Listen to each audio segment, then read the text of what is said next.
Heated Rivalry. Heated Rivalry. Heated Rivalry. Heated Rivalry. In studio, Connor Story. Connor Story. And Hudson Williams. Hudson Williams.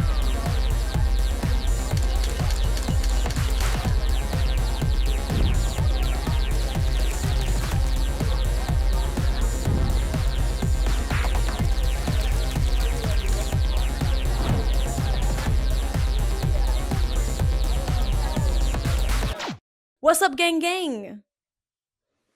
I have a lot to discuss today, okay? I want to discuss how this show has broken the internet entirely because I was ready to gatekeep. Not for the purposes of like not showing other people the beautiful artwork that Heated Rivalry is, but because I'm so used to things not blowing up that it was kind of taking me for a loop that this got out to like the normies, to the mainstream media. They went to the Golden Globes.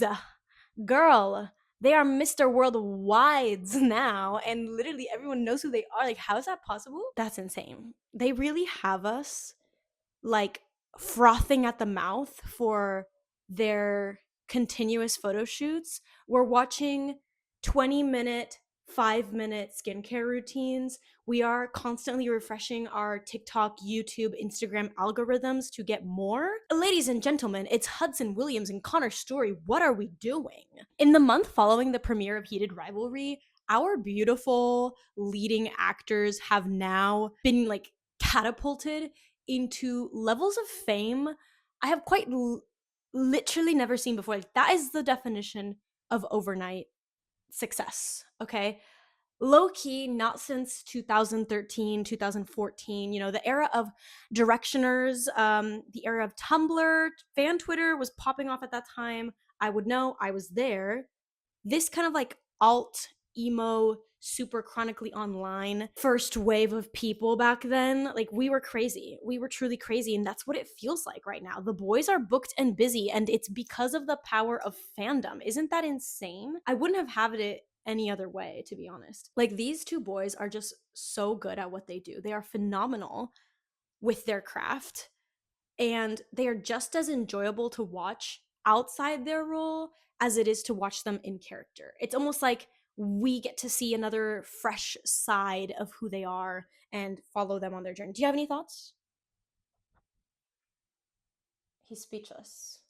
Like, he literally has no words because he's gagged. I'm not kidding when I say that this TV show, this series, and now these actors have taken over my life in a way that I haven't allowed a man to take over my life like this since Dylan O'Brien and Harry Styles. Okay, it takes a lot for me to be this infatuated. Tell me why I was making full like Canva evites for hosting a watch party at my house. Like, this is enough to be medicated, babe. It's giving unmedicated. I was suddenly launched back into an era where I was finishing a book a day because I was just nomming my way through the Game Changers series.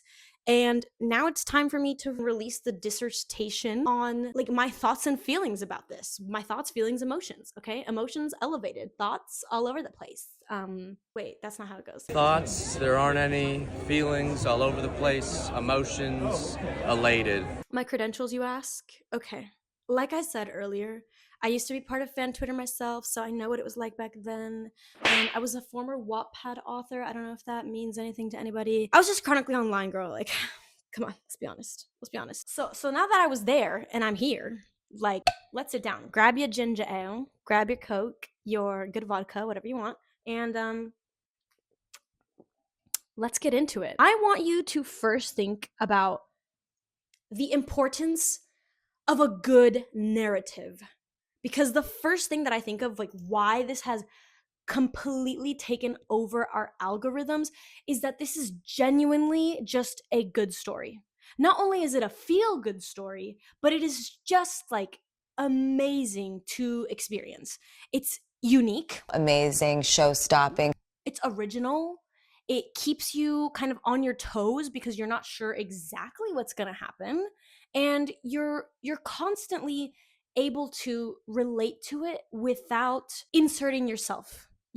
It's almost like instead of writing a main character where we can do the self-insert, resulting in therefore a boring character and usually a boring plot line, we get to witness it as if we were there in the room with them. Like, need I remind you what the end of episode 4 is like?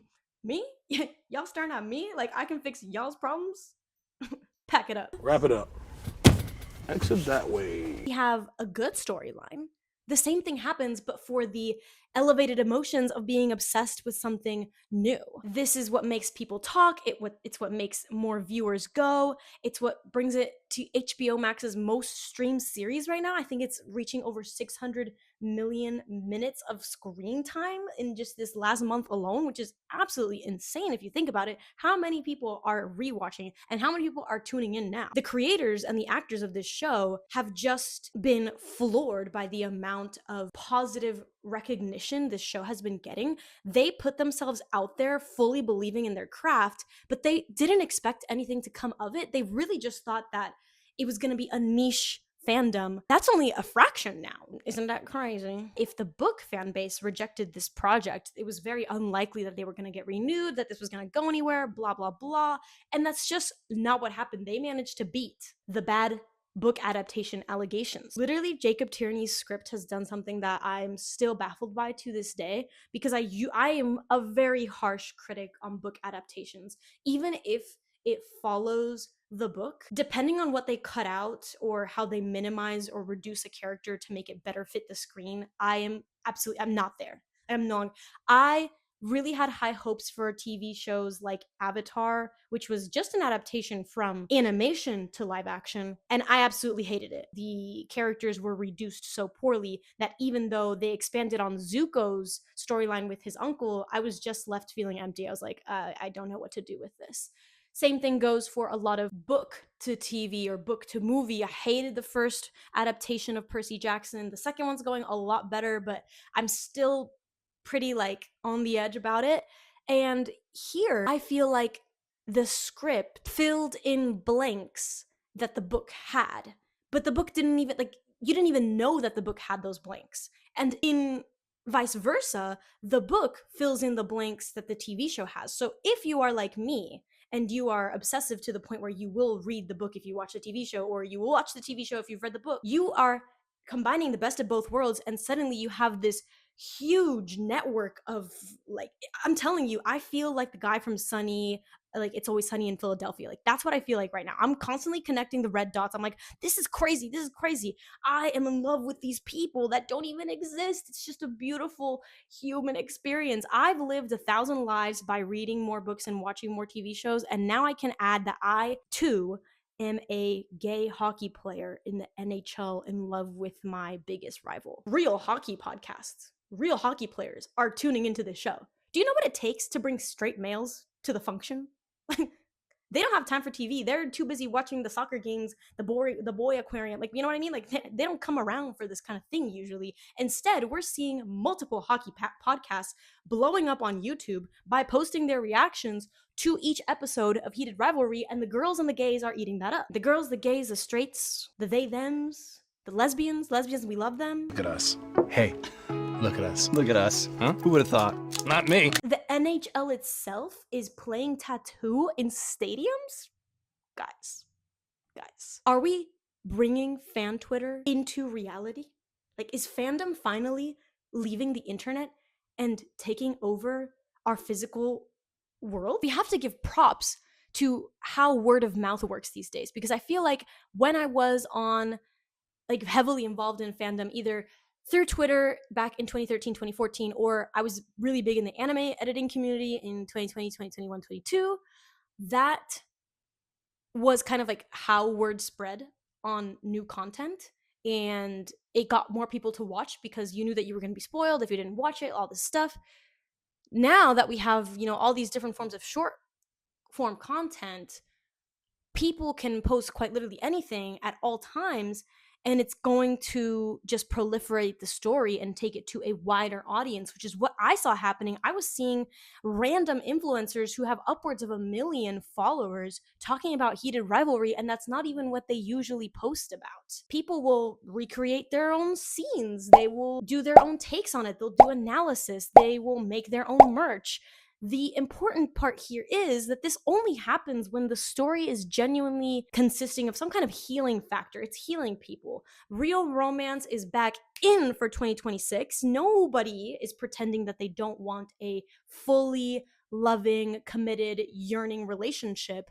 Everyone wants all emotions on the table.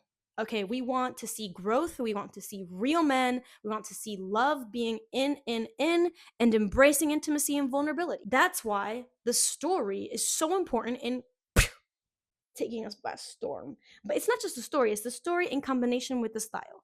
If Heated Rivalry didn't have the style that it has, I don't think it would have blown up as much. And that's because people they love to do analysis. That's what I'm doing right now, but I'm doing it in a key way. And some people are really doing it in a professional way right now. I'm talking about, I will go online and see people dissecting lighting choices in Heated Rivalry, or even more impressively, the fact that Heated Rivalry was was filmed on a very low budget with not a lot of time, just 37 days in total, and they were able to create such beautiful cinematography. Now I have multiple influencers who are coming out here and being like, you see what they did with the camera here? That's because they had no extras. So they had to make it look like they had extras by doing this with the blah, blah, blah, blah, blah. That kind of thing. That's cool. Like, I didn't know this stuff about filmography, cinematography, but I find it so interesting now. And the fact that I can learn about this stuff through Heated Rivalry and then go back and kind of look at those stylistic choices and just appreciate them even more, that's crazy. I loved how the texts were done on screen. I loved the montages with the music, how they let scenes breathe. It's a very fast-paced show, and then it gets slower and slower and slower, and we can see how the moments hang in time. We see the different hairstyles, we see different lighting choices, not only inside the room, but from a color grading perspective as well. It's just beautiful to behold, and I think it causes even more, like, I think it makes this show even more of a talk of the town, you know?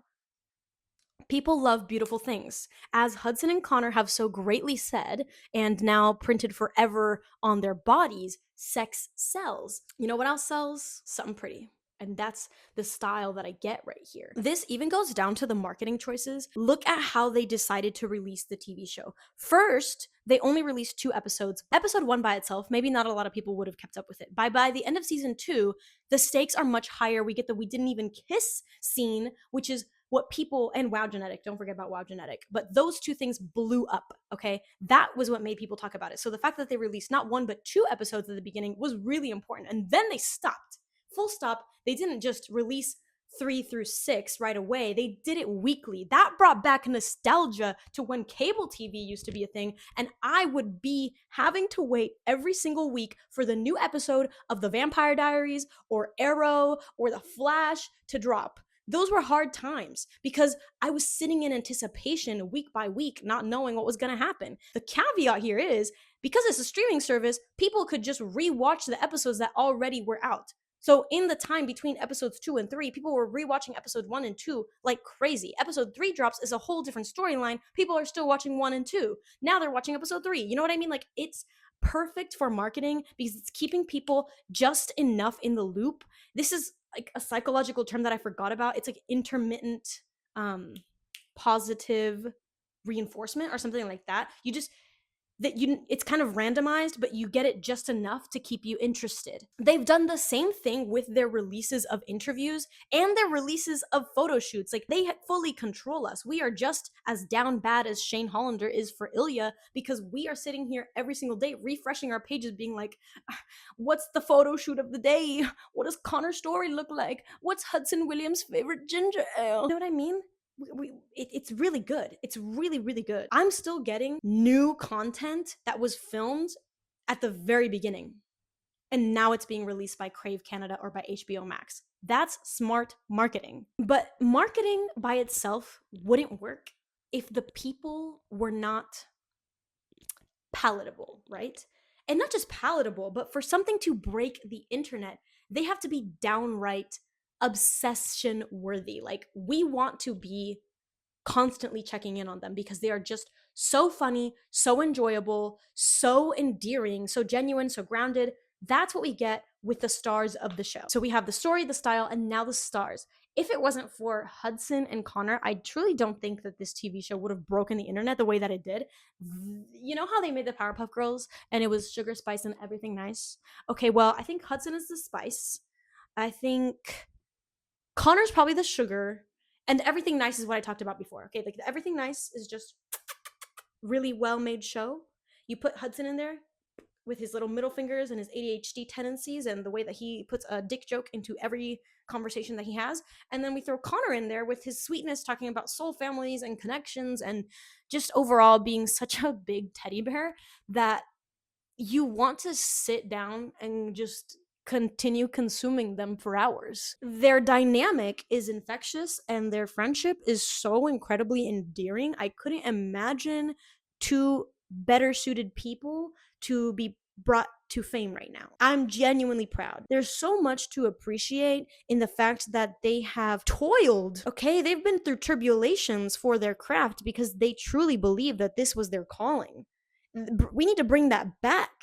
A lot of times I feel like we live in a world of nepotism and connections, and they've done this alone by their willingness to throw themselves into this world without looking back. Now they're fully embracing how weird we are as a fan base, and they love it. They are just so happy to be here. Their marketing genius is that they can make anything hilarious.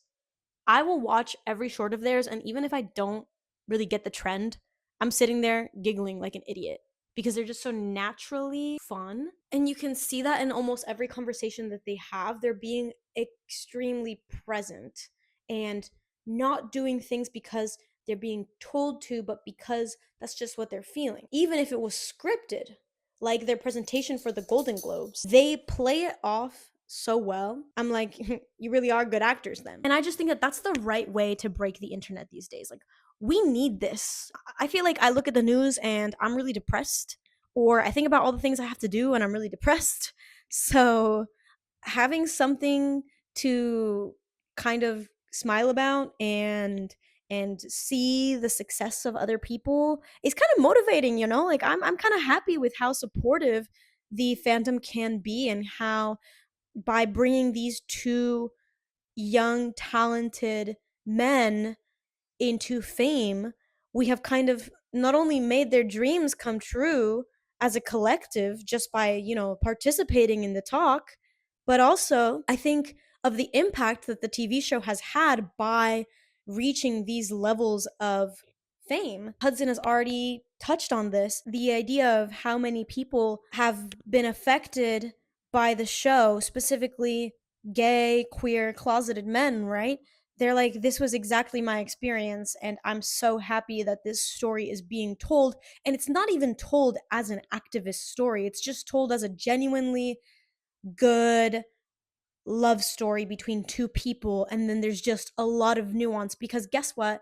Human life is very complicated. You are not just one thing. That's not what our identities are reduced to. We are a formation of all our experiences and all our identities. So I think it's only right that this TV show has been able to show us two male characters that are multifaceted and far from perfect, because it allows for the story to naturally push them into growth.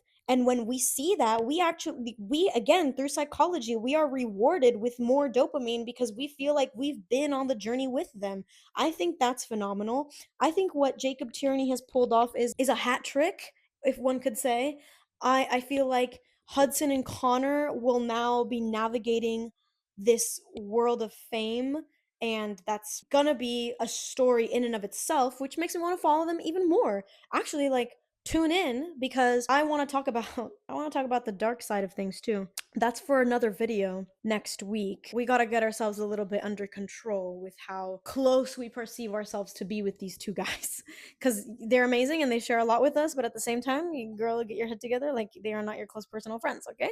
They are just as new to this as we are new to this. 3 apples tall we are. Lots of apples to grow. And I just hope that more stories like this can get told and break the internet in a similar way, because I love these smaller projects. These are made with so much love and care for the story, for the style, for the people who are involved in them, the stars. That is the perfect trifecta to really get the hearts and minds and obsession from people these days.